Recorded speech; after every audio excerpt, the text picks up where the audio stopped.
Hapon na og nakahuna-huna ko nga hinduan na lang niya mo ang ref tungod lagi kay hugaw na og usap pa napud koy ma-content. Basta mahimo na jud kang content creator na bisag unsa na lang imong i-video para lang na kay ma-upload kada adlaw. Di man dahil lalim mahimong content creator pero kay gisudlan man nimo for dago. Pero di pud pasabutan na lang pud lihok nimo imuhang kuhaan og video. Luta sa kong rap. Ikabulingot.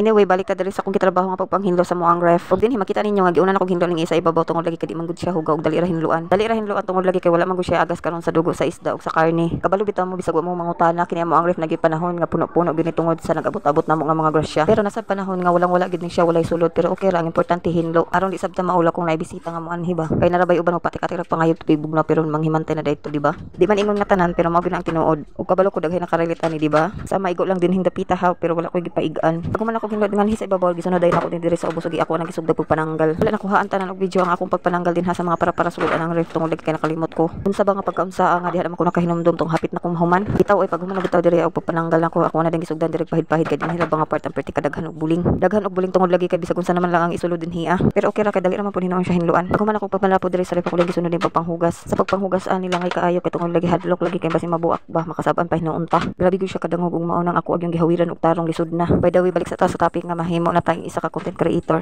Ayaw gid magtuan ang mingon nga mag-iwan ng bakas kay para daw mo dako ang inyong engagement. Di gid na tinuod. Sila ra gid na ang mabulahan og dili kita. Kay ang tinuod nga engagement kanang mag-upload jud kag kada adlaw nga original content nimo. Diha sa mga gina-upload nga video og na ay mag-comment diha ka mo reply kay amo na ang tinuod nga engagement og organic na siya. Di kay magsigig ingon nga mag-iwan ng bakas unya dira ba na sila mo tan-aw sa imong mga video. Ayaw gid mo patunto basta kay maghimo lang jud mo og inyong original content mao gid na siya ang tinuod nga proper engagement. Og ayaw sa mo kabalaka kung gagmay ra na ang inyong mga views. Ang importante nag-enjoy mo sa inyong ginabuhat dinhi sa social media. Congrats dai sa tanan nga na-invite na og sa wala pa ayaw mo ka problema kay puhon ka muna sa paboran sa panahon. Sa kay pagkugi lang mo permi og upload og appear pun yung pag-ampo. Malay mo basin day ugma wa dam ha ma-invite na ka o di ba? Kay nga na jud ko sa una sige kog ampo kung kanon sa kon ma-invite karon nga na-invite na tapulan na usahay mo upload. Tapulan og upload labi na kay gagmay og views na ambot na lang yun pero laban lang kita ani. Anyway hapit na day ko ani mahuman og panghugas. Ug mao na dayon ni amo ang ref hinlo na. Basing siya na lang og tubig lang ang sulod ug wa lain pa basin na may kahatag andami mo daw chara. Bitaw ay og dinhi na lang taman daghang salamat sa inyong paglantaw. God bless sa ato ang tanan hangtod sa sunod nga mga video.